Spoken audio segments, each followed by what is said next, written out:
నమస్తే అండి. ఐవీ రెసిపీస్‌కి స్వాగతం. ఈరోజు వరలక్ష్మి వ్రతం స్పెషల్ ప్రసాదాలు చేసి చూపించబోతున్నాను.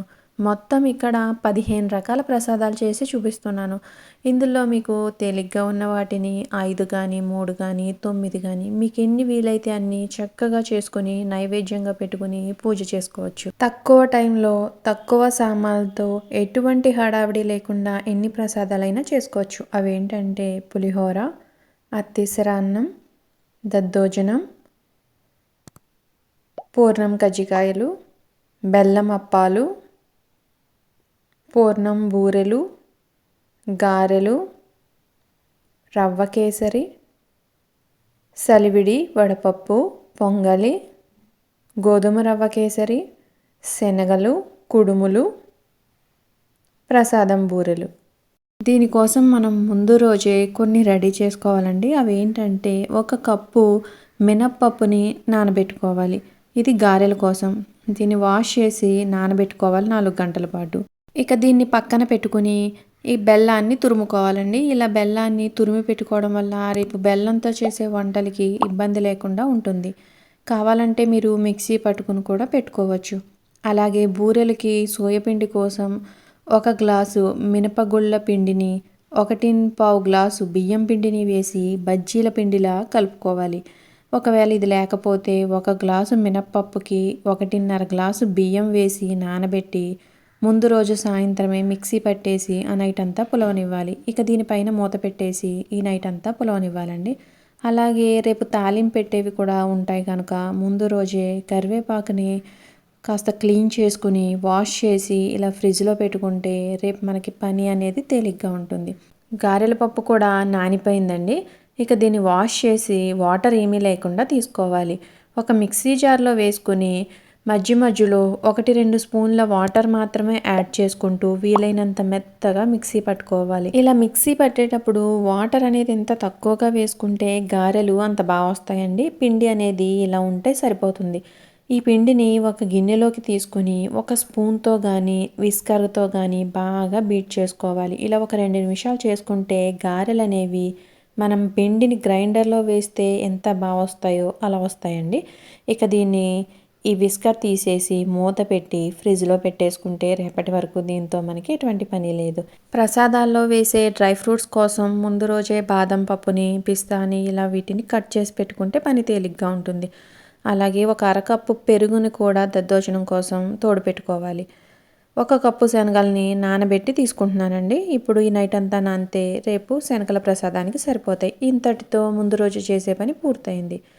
ముందుగా పులిహోర దద్దోజనం కోసం ఒక రైస్ కుక్కర్ గిన్నెలోకి 1.25 గ్లాసుల బియ్యాన్ని కడిగి నీళ్లు పోసి రైస్ పెట్టేసుకుంటున్నానండి.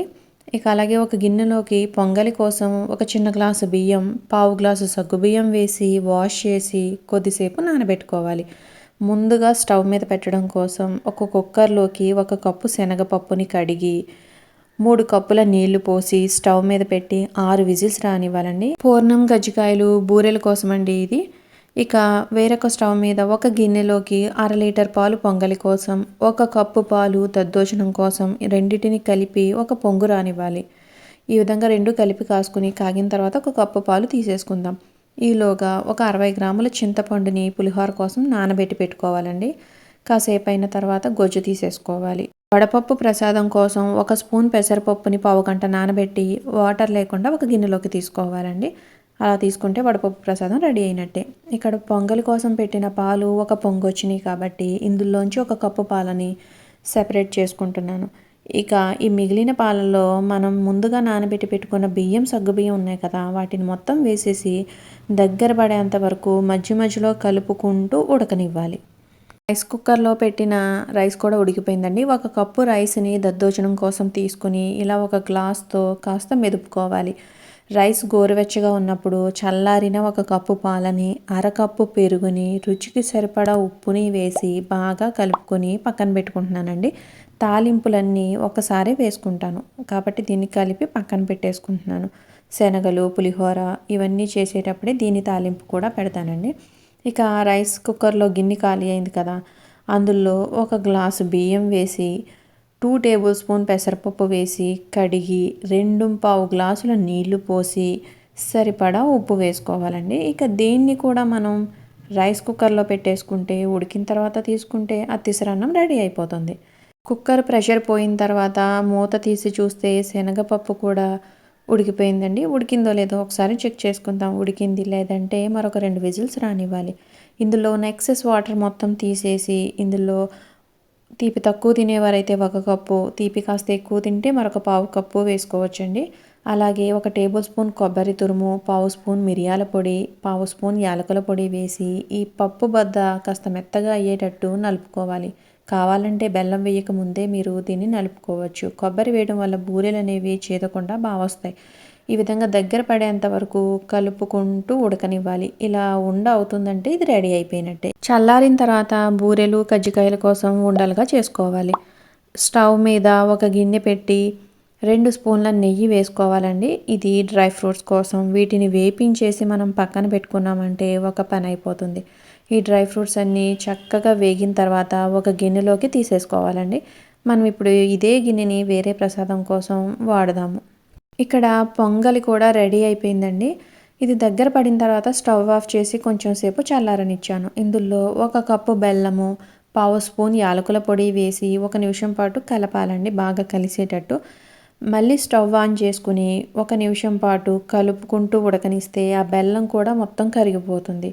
ఇక ఇందులో చివరిగా వేయించిన డ్రై ఫ్రూట్స్ వేసుకుని ఒక్కసారి కలిపి మనం ప్లేట్లోకి తీసుకుంటే పొంగలి రెడీ అయిపోయింది.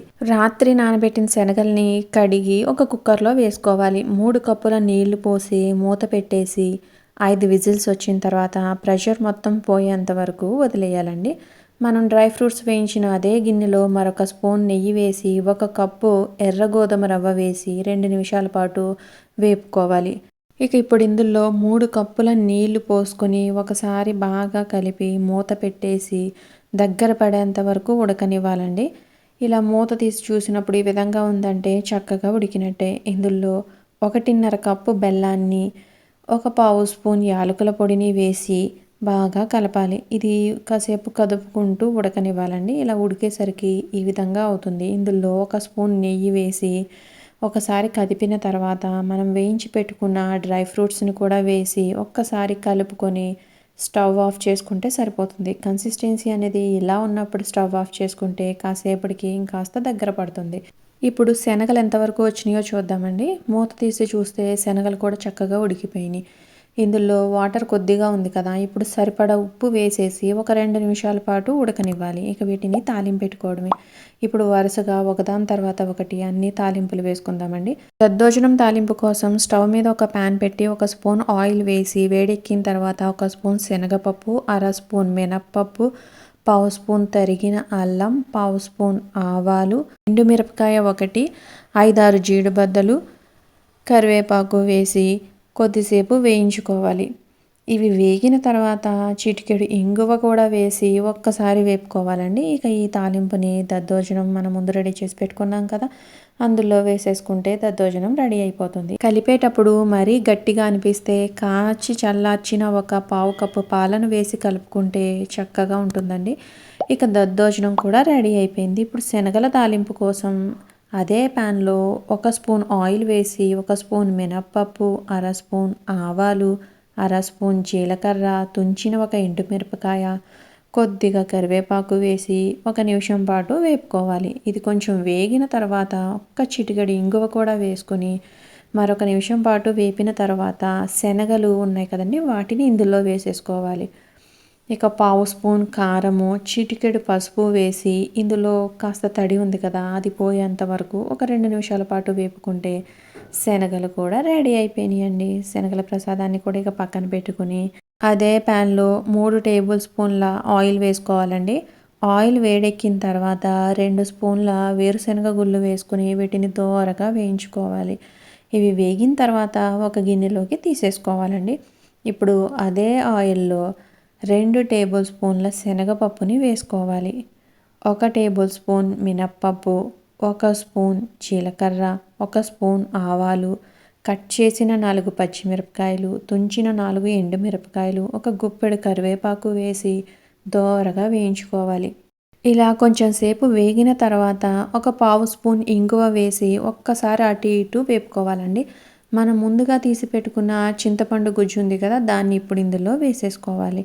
అలాగే ఒక స్పూన్ బెల్లం వేసుకోవాలండి. బెల్లం వేయడం వల్ల పులిహోర రుచి అనేది చాలా బావుంటుంది. అర స్పూన్ పసుపు, సరిపడా ఉప్పు వేసుకొని ఇది దగ్గర పడేంత వరకు ఉడకనివ్వాలి. ఆయిల్ కాస్త పైకి తేలి ఉడుకుతూ ఉంటుంది కదా! అప్పుడు స్టవ్ ఆఫ్ చేసుకొని ఇక పులిహోర కలుపుకుందాం. ముందుగా చల్లారిన అన్నంలోకి వేరుశనగ గుళ్ళని వేసుకోవాలండి. ఇక ఇప్పుడు ఇందులో ఈ పులిహోర తాలింపు ఉంది కదా! దాన్ని కూడా వేసేసి బాగా కలిసేటట్టు కలుపుకోవాలి. ఇలా కలుపుకోవడం పూర్తయిందంటే మనకి పులిహోర రెడీ అయిపోతుంది. ఇక్కడ నేను చెప్పే క్వాంటిటీస్ అన్నీ ఇంట్లో నలుగురు ఉన్న వాళ్ళకి సరిగ్గా సరిపోతుందండి. దాన్ని బట్టి మీరు క్వాంటిటీ అడ్జస్ట్ చేసుకోండి. ఇక పులిహోరని పక్కన పెట్టి సలివిడి కోసం ఒక కప్పు బియ్యం పిండిని ఒక ప్లేట్లోకి తీసుకోవాలి. ముప్పావు కప్పు బెల్లాన్ని మిక్సీలో వేసి ఒక్కసారి తిప్పి ఈ పిండిలో వేసి కలుపుకుంటే తొందరగా కలుస్తుందండి. ముక్కలేమీ లేకుండా ఉంటుంది కాబట్టి ఈ పిండిలో వేసి బాగా కలుపుకోవాలి. కొద్దిగా కొబ్బరి తురుము వేసుకుంటే దీని రుచి అనేది ఇంకా బాగుంటుంది. కొద్దిగా వాటర్ యాడ్ చేసుకుంటూ కలుపుకోవాలి. లేదంటే బెల్లం పాకం వచ్చేసి ఉండలా కాకుండా పాకుపోతూ ఉంటుందండి. ఈ విధంగా ఉండ అయిందంటే ఇక వాటర్ పోయకుండా కాసేపు కలుపుకుంటూ ఉంటుంటే కాస్త మెత్తబడుతుంది. దీన్ని 2 సమానంగా ఉండే 2 ఉండల్లా చేసుకొని పైన చిన్న హోల్ చేసి కాస్త ఆవు నెయ్యి పెట్టుకుంటే ఈ ప్రసాదం రెడీ అయిపోతుంది. దీంతో పాటు పక్కనే వడపప్పు పెట్టుకుంటే ఈ 2 ప్రసాదాలు రెడీ అయిపోయినట్టే.